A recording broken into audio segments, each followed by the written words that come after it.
en ningún momento. La verdad es que lo que estamos viviendo es tan intenso en Venezuela que nunca me imaginé que podía estar pasando algo de esta magnitud. Y creo que todavía no lo he procesado, para serte honesta, Julieta. Y también, bueno, vi hoy justo hace un ratito un video cuando usted estaba hablando con Claudia Macero, entiendo fue la misma llamada que con Edmundo González, que le decía que necesitaba un abrazo en ese momento y me hizo pensar en lo especial que debe ser vivir esto en la clandestinidad, sin estar con los suyos para vivirlo. Entiendo obviamente que mucho no puede contar de las circunstancias en la que está viviendo, pero sí cómo esta clandestinidad la afecta y la atraviesa en este momento tan particular. Sí, sí. Yo he vivido muchos momentos en estos últimos 14 meses que hubiera dado cualquier cosa por tener a alguien querido cerca, ¿no? O sea, tocar, acariciar, ver a los ojos, son cosas que uno las toma tan seguras en la vida y las empiezas a valorar realmente cuando no las tienes. Y sin duda esto es uno de los días más increíbles de mi vida y yo sentía eso. ¿Sabes? No solamente necesito que alguien me abrace, yo necesito que alguien me pellizque para estar segura que esto es verdad. Pero bueno, por otra parte, también uno aprende, se descubre, crece en todos los planos. Yo creo que para mí el aprendizaje más profundo es un aprendizaje espiritual, una transformación, un crecimiento espiritual. Y, y a pesar de la distancia, te puedes sentir muy cerca. Y yo me he sentido absolutamente abrazada de millones de venezolanos en estas últimas horas, porque al final esto es algo que es de ellos, que es de todos. Es un reconocimiento a cada venezolano que está preso, a cada venezolano que ha tenido que dejar su país, a cada venezolano asesinado por estas circunstancias, ¿no? Entonces, he hablado con los familiares de algunos presos políticos en estas últimas horas y al escuchar cómo ellos reaccionaron, te lo juro, Julieta, que han sido los momentos más emocionantes de mi vida. Porque es de ellos son nuestros héroes. Bueno, me imagino que habló con muchísima gente en las últimas 24 horas, además de los periodistas que la estamos molestando, pero sin duda es una de las llamadas que más repercusión tuvo fue la llamada con Trump, que era una persona que sabemos que también quería este premio, y cuando usted hace el primer agradecimiento en X, le agradece a usted y según él mismo contó, también le agradeció en esa llamada, le dice que se lo dedica o que es en honor a él. ¿Qué puede contar de esa llamada justamente en este momento también tan particular de la relación entre Estados Unidos y Venezuela? Es que, en primer lugar, como bien has dicho, aquí hay un tema de justicia. El presidente Trump en pocos meses ha logrado éxitos excepcionales en materia de política exterior. Eh, el secretario Marco Rubio y su equipo realmente, y de otros departamentos, han podido desactivar conflictos, prevenir conflictos, y lo más importante para nosotros en este momento, están activamente desmantelando una estructura criminal que le hace muchísimo daño, que le cobra miles y miles de vidas de los Estados Unidos, de ciudadanos americanos, pero que ha acabado con nuestro país. De modo que es un tema de justicia elemental y en nombre de todos los venezolanos. Y así se lo he ratificado. Y lo he hecho público y lo he hecho privado. Yo siempre digo en público lo que digo en privado. Y en ese sentido, pensando también justamente en este momento en que a usted le llega el premio, en un momento en que justamente el régimen de Maduro ya estaba bajo presión por el despliegue de Estados Unidos, esto sin duda es una cuota de presión extra, pero hablando de... No, esto es la mano de Dios. Es la mano de Dios, porque no solamente por lo que representa indiscutiblemente el Nobel para el planeta, pero el momento, como tú dices, justo en este momento que estamos en la fase resolutiva y que ha tenido esa inyección de energía, de refuerzo, de confianza, de unión aún mayor, de celebración de los venezolanos que estamos aquí, los que están en el mundo entero. Y yo sé que millones de latinoamericanos que acompañan nuestra causa. Entonces, esto es algo monumental, realmente. Y sí creo que tiene un impacto muy importante tanto en los venezolanos, en los ciudadanos, como en el propio régimen que se da cuenta que el mundo entero legitima la lucha de los venezolanos y que Maduro está absolutamente aislado y tiene los días contados, absolutamente. Y eso le quería preguntar también, porque bueno, por ahora no hablaron de su premio desde el régimen, pero sí, en relación al despliegue de Estados Unidos, se muestran muy defensivos, muy con un tono más bien bélico. ¿Qué sabe de lo que está pasando internamente en el régimen y en las fuerzas también de Venezuela a partir de estos últimos acontecimientos que cambiaron bastante el panorama para el régimen, como usted misma dice? Bueno, mira, el régimen en el último año, desde el 28 de julio, ha comenzado una caída inexorable. Obviamente, a punta de represión y de los crímenes más crueles. que la Comisión Interamericana de Derechos Humanos ha calificado como terrorismo de Estado, y la misión de determinación de los hechos de las Naciones Unidas como crímenes de lesa humanidad. Su imagen frente al mundo, pero también frente a los venezolanos y frente a las Fuerzas Armadas, no ha dejado de caer, porque al final lo único que les queda es eso, violencia y terror.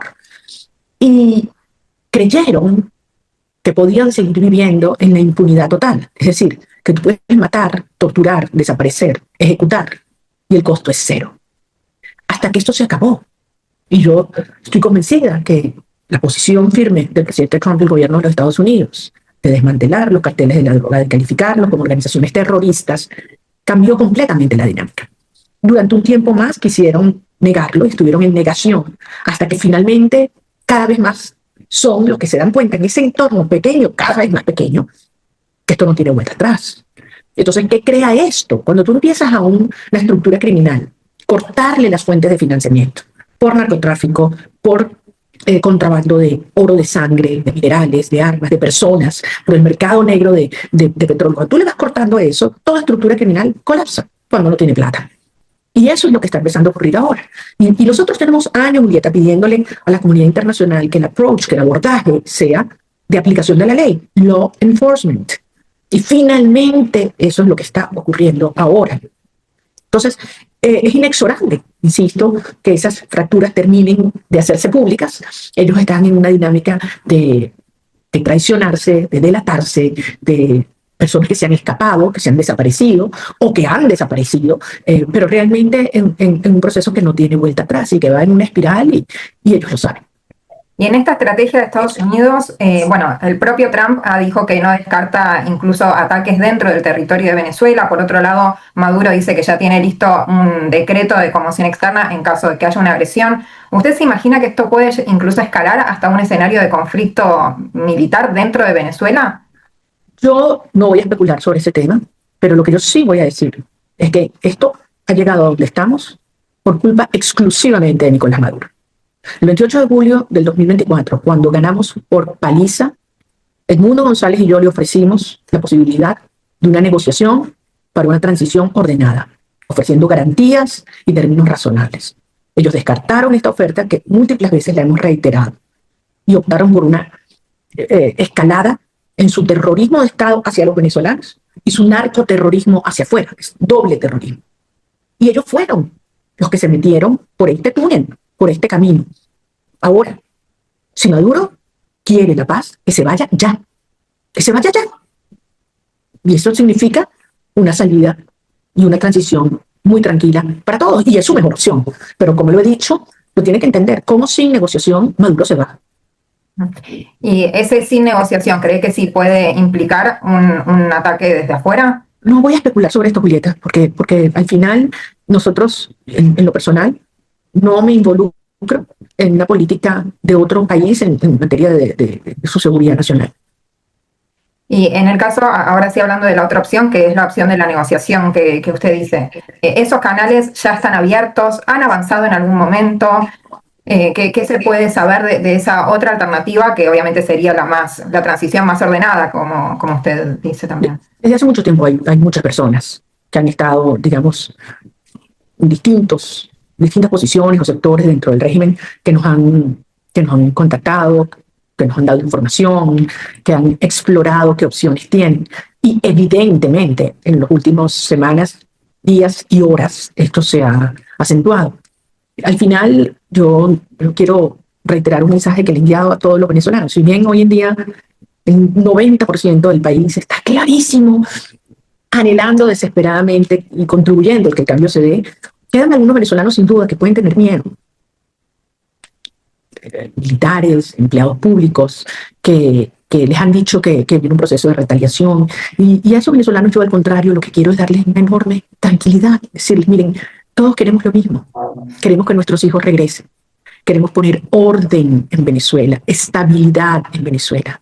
Que todo el mundo tenga la oportunidad de surgir, porque todos somos iguales ante la ley. A ti no te importa si conoces o no conoces al presidente, al ministro o al gobernador. No, todos somos iguales ante la ley. Vamos a llevar adelante un proceso intenso para estimular e incentivar el regreso de los venezolanos que se han ido. para aprovechar al máximo todo ese talento y ese conocimiento que ha adquirido nuestra diáspora.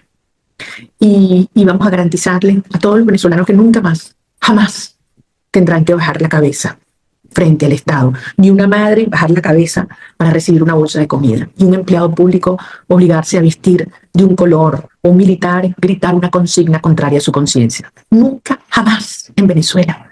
Y al final ellos, los que han sido más cercanos al régimen, son también presos políticos. Y también nos vamos a librar. Y esas personas que se acercan para explorar esas posibilidades, son personas que cree que llegan a partir del aval de Maduro o justamente son muestras de esos quiebres que de a poco se empiezan a ver. Yo creo que hay de todo, Julieta. Creo que hay de todo y la verdad es que obviamente quiero ser muy reservada y muy cuidadosa con este tema. Sí, sin dudas, porque es muy delicado y muy importante. Pero bueno, vinculado a eso también le quería preguntar cómo se imagina en ese caso una salida negociada, como usted dice, para Maduro. ¿Se lo imagina con una amnistía, con una salida del país? Va a depender cómo llegamos allí. Y va a depender de quiénes efectivamente se involucran en esa negociación. Lo que yo te puedo garantizar es que los venezolanos confían en Edmundo González, su presidente electo, y sé que confían en nuestro criterio para llevar adelante un proceso justo, transparente, donde en el centro está la gente, está la sociedad. Y una transición que complemento, porque también hay algunas voces que, replicando un poco las matrices del régimen, se asustan de si a la salida de Maduro aquí puede venir un caos o un escenario como en Medio Oriente, en Libia. No, nada que ver. O sea, señores, si hay una sociedad que está cohesionada en el mundo hoy, es la venezolana. Tú nos conoces bien. Aquí no tenemos diferencias religiosas. Esta es una sociedad profundamente católica y cristiana. Pero además, quienes profesan otras religiones, nos encontramos con los brazos abiertos y oramos juntos, aunque sean diferentes, ¿no? Se ha vuelto un proceso tremendamente espiritual, es muy hermoso. No hay diferencias regionales, no hay diferencias raciales, es que todos tenemos sangre de todos los colorcitos en Venezuela. Somos un país donde hoy no tenemos diferencias sociales ni diferencias económicas o ideológicas, es decir, todos queremos lo mismo, que Maduro se vaya de una vez por todas, que nuestros hijos regresen y que podamos construir una Venezuela libre, próspera, segura, transparente, luminosa. Entonces vamos a tener una transición donde el centro va a ser la gente y la garantía de estabilidad va a estar en la gente. Y obviamente tenemos los planes listos. Y quiero darles esa tranquilidad, lo que vamos a hacer en materia de seguridad ciudadana, de soberanía nacional, en materia de servicios públicos, en términos humanitarios, en términos de la economía, del manejo financiero, lo que hay que hacer las primeras 100 horas, los primeros 100 días. Los equipos están listos, gente súper talentosa, dentro y fuera de Venezuela, que ya está activa, que está trabajando y que está lista para arrancar y ávida de hacerlo. Bueno, eso es justamente lo que le quería preguntar, porque la escuchaba decir que la transición está muy cerca. Y es inevitable pensar en esos primeros días, primeros meses de una Venezuela en democracia. Y pensaba eso, ¿cuáles serían los primeros desafíos? Porque la verdad es que Venezuela queda en una situación con muchas crisis abiertas al mismo tiempo. Entonces, me imagino que usted lo debe haber pensado muchísimo más que cualquiera de nosotros, aquellos primeros días y meses de una Venezuela en democracia y cuáles serían las primeras crisis a afrontar. Yo creo que no hay otro país que le haya tocado vivir una crisis tan compleja como la nuestra. O sea, cuando tú te pones a enumerar todas las crisis, tú dices, Dios mío, es la peor guerra que es un país así. Donde tienes crisis financiera, crisis económica, crisis humanitaria, crisis de servicios públicos, crisis de soberanía, todo. O sea, estos tipos arrasaron y destruyeron todo. No sabemos cuánta plata hay en las cuentas, en las reservas de Venezuela. No sabemos cuánta plata hay en las acreencias, no sabemos cuánto ingresa el PDVSA, no sabemos cuánto sale el PDVSA. Es decir, esto es una caja negra, donde cuando se aclare, yo les aseguro que este va a ser el saqueo más grande de la historia de la humanidad, pero de largo. Entonces, ¿por dónde arrancar? Bueno, todas estas son crisis simultáneas que hay que entenderlas. Pero así como te dije antes, lo primero es la gente. Lo primero es la gente. Que la gente sienta en su alma y en su cuerpo lo que significa la llegada de la libertad. Pero la corresponsabilidad, porque si con algo llega la libertad es con la responsabilidad. Y si algo a mí me emociona, es que en todas estas últimas semanas y sobre todo en los últimos días, lo que yo recibo es gente que se ofrece para ayudar. Yo soy maestra, yo emprendí un restaurante en tal parte, quiero montarlo en Venezuela. Yo sé de telecomunicaciones, yo soy experto en seguridad. O sea, la gente llamando y diciendo, y no quiero que me den nada, no quiero que me den un cargo, no quiero que me pagues. Es decir, es una cosa hermosísima, una sociedad que quiere dar y obviamente una sociedad que tiene mucho que recibir también. Entonces, si bien la parte dura hay que hacerla, y tú tienes los mejores expertos en economía, en seguridad, en electricidad, en combustibles, en todo lo que se requiere, los mejores técnicos. Aquí la gran oportunidad es un país que se reconoce y que se compromete con establecer unos pilares republicanos, éticos, liberales, para un diseño de instituciones y construcción de instituciones que deben durar siglos. Es que esto es lo apasionante. Esto es una tierra arrasada. Y nosotros tenemos que construir todo este ensamblaje en la cual toda la sociedad debe no solamente sentirse incluida y representada, sino ser activa participante. Es realmente apasionante y esto trasciende a Venezuela. Te digo, yo creo que lo que estamos viviendo y lo que viene es un evento de orden global. Yo creo que es un logro de la humanidad. Haber enfrentado un régimen con este nivel de brutalidad, de recursos, de armas, y que sea la vocación cívica y la organización y el coraje de una sociedad que se le para enfrente y lo derrota, obviamente, con aliados fundamentales de la comunidad internacional. Y sin dudas también tendría un fuerte impacto regional. De hecho, creo que ya el solo hecho de que el Nobel de la Paz venga hacia América Latina ya es un mensaje en sí mismo. Pero la leí ayer en una entrevista en que decía que la liberación de Venezuela también implicaría la liberación de Cuba y de Nicaragua. Quería profundizar un poco en eso de cómo se imagina que podría ser esa repercusión regional. No, yo quiero que nuestros hermanos cubanos y nicaragüenses lo escuchen. Yo se lo repito permanentemente. Tengo un compromiso de vida. Y los venezolanos tenemos un compromiso como latinoamericanos. Porque yo repito y repito, lo que hoy pasa en Argentina es problema de los bolivianos. Lo que pasa en boliviano es problema de Ecuador. Lo que pasa en Ecuador nos pega directamente a los venezolanos. Y desde luego, la liberación de Cuba, la liberación de Nicaragua es fundamental. Porque al final, allí donde se han instalado los tumores que han hecho metástasis. Hoy, la situación del país en Cuba, del régimen cubano, es tremendamente frágil. Y en buena medida depende de Venezuela. Entonces, una Venezuela liberada, desde luego, va a representar un golpe, para mí, letal a la tiranía cubana. Pero además creo que esto ha ido creando ondas expansivas de, ¿sabes qué?, de envalentonamiento de la gente. Y esto, el coraje se contagia. Y al final, este entusiasmo también y el amor por la libertad en nuestras tierras es muy profundo. Y yo tengo una visión muy optimista de América Latina. Yo sé que hay personas que no tanto, pero yo tengo una enorme esperanza en América Latina. Y yo veo una ola de libertad, de conciencia, de desarrollo enorme desplegándose. Y últimas preguntas, que ya sé que está agotada, pero hablando de América Latina, también pensaba en las izquierdas en general que conviven hoy en América Latina, más allá de Cuba y Nicaragua que estamos hablando, pero tenemos a un Boric con una posición muy crítica hacia el régimen, tenemos unas posturas muy distintas de Petro, de Lula. ¿También cree que puede tener un efecto en esas izquierdas en América Latina, en una eventual democracia en Venezuela? Bueno, yo lo que pienso es que tampoco podemos generalizar, porque los países que has nombrado tienen modelos y líderes totalmente distintos. Exacto. Como bien decías, en el caso del presidente Boric, ha sido firme y claro en la defensa de los derechos humanos en Venezuela. Fue él, no él, pero su canciller, fue él quien ordenó a su canciller y al fiscal que fueran a la Corte Penal Internacional a denunciar el asesinato del teniente Ronald Ojeda el 21 de febrero del año 24 en Santiago de Chile. Y dijo claramente que el autor intelectual responsable fue Diosdado Cabello.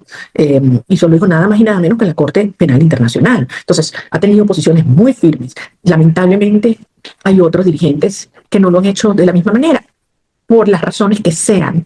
Y yo creo que ya ni siquiera vale la pena especular al respecto. Lo que yo sí estoy convencida es que la historia va a ser implacable, como ya lo están siendo sus propios pueblos, con aquellos jefes de Estado que al final optan por ponerse del lado del régimen, que es el cartel de los soles. Porque aquí yo quiero ser bien clara. Aquí hay solo dos posiciones.